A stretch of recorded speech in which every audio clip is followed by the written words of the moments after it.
నిర్మల్ జిల్లా కడెం మండలంలో కొండుకూరు గ్రామంలో దొంగల హల్చల్. గ్రామస్తులు తెలిపిన వివరాల ప్రకారం మండలంలోని కొండుకూరు గ్రామంలోని హెచ్పి పెట్రోల్ బంక్ లో ఆదివారం రాత్రి కరీంనగర్ కు చెందిన ఓ వ్యక్తి మొబైల్ ఫోన్ దొంగతనం చేసి అనంతరం లక్కీ దాబాలో దొంగతనానికి పాల్పడుతుండగా గ్రామస్తులు పట్టుకున్నారు. గ్రామస్తులు పోలీసులకు సమాచారం అందించారు. పోలీసులు దొంగను పట్టుకొని అదుపులోకి తీసుకున్నారు. విచారిస్తున్న పోలీసులు.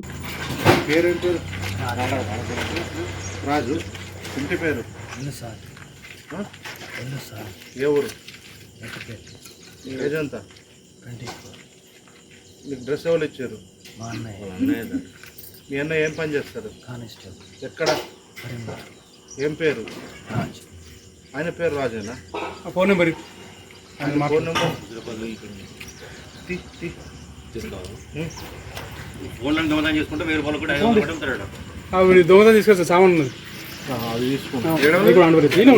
కానీ ఆ పిల్లగాని పాపం ఆయన బంక్ దగ్గరికి తీసుకొచ్చిండు. మీకు ఆనవరేసినాక మీరు ఇచ్చేది నిన్న కొనుక్కున్నాడు ఫోన్. నిన్న కొన్నాడట. నిన్న కొనుక్కున్నాడు. ఆవిడ చెప్తాడు ఇప్పుడు అదే ముచ్చారా?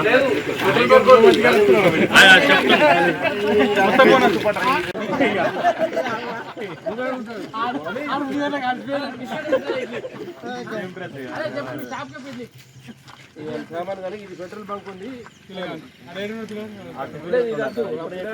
నిన్న కొనుక్కొని వచ్చిండు. ఇంకో ఫోన్ కూడా ఉంది కదా.